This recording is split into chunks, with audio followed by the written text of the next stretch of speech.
ஜாப்லாம் first time நான் அப்பதான் மிஷின்ல உட்காந்து ஃபர்ஸ்ட் தைச்ச ஒரு garment.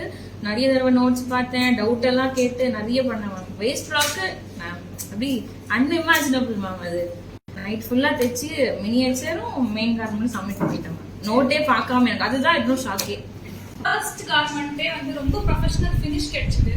such as boutique finish ன்னு சொல்லுவாங்க, அந்த மாதிரி இருந்தது. I was very happy. Okay, I'm going to be a professional someday அப்படின்னு I was very sure. ஸ்கூலுக்கு போனா கூட நமக்கு அந்த டீச்சர் பிடிக்கணும், அவங்க மேல அந்த பாண்டிங் வரணும், அப்பதான் சப்ஜெக்ட் பிடிக்கும்.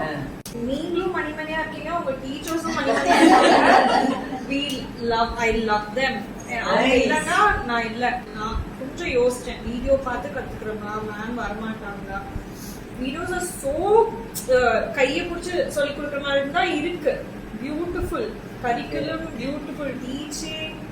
Totally in love with this place. I was thinking, இன்னும் 6 மாசம் கழிச்சு எப்படி போறோம் இங்க. ஆனா இந்த வீடியோ செஷன்றது நீங்க 2 weeks பிஃபோர் வரும்போது நான் 2 weeks வரல நீங்க சொல்லிதான் மேம் எனக்கு தெரிஞ்சு. நான் உங்களை பார்த்துட்டே இருக்கிற மாதிரி தான் இருக்கு எனக்கு. நாங்க வந்து 10 years அது கத்துக்கிட்டேனே, விழுந்து 10 பேர்ட்ட 15 பேர்ட்ட தேடி கத்துக்கிட்டத இங்க இருக்க எல்லாருக்கும் நீங்க அப்படியே லட்டாட்ட இருந்தாங்க இதான் பாயிண்ட் எடுத்து கொடுக்க. ஆக்சுவலி நான் 10 years வேஸ்ட் பண்ணிட்டேன். ஃபர்ஸ்டே வந்திருந்தேன்னா நான் இன்னும் எங்கேயோ போயிருப்பேன் போல.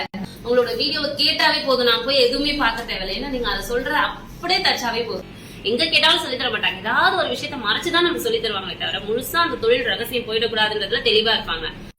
நீங்க மட்டும் தான் நம்ம அந்த ரகசியத்தை உடைச்சு எல்லாருக்கும் வெளிப்படையா எடுத்து கொடுக்குறீங்க, ஒரு பொக்கிஷத்தை வந்து எடுத்து கொடுக்குறீங்க. உண்மையாலுமே எனக்கு அது வீட்டுல போய் நான் எப்போ அதை சொல்லிக்கிட்டே இருப்பேன். சொல்லி கொடுக்கணும்ன்ற நல்ல மனசு இருக்கு மேம். அதனால நீங்க எல்லாத்தையும் எடுத்து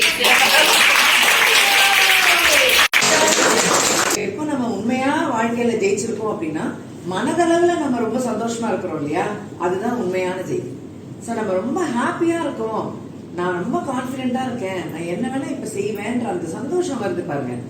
that gives me happiness and அதை நான் உங்களுக்கு கொடுத்துருக்கேங்கிறதுல ரொம்ப சந்தோஷமா இருக்கேன். so you must feel very proud and happy about feeling happy and feeling confident, right? Good. Okay.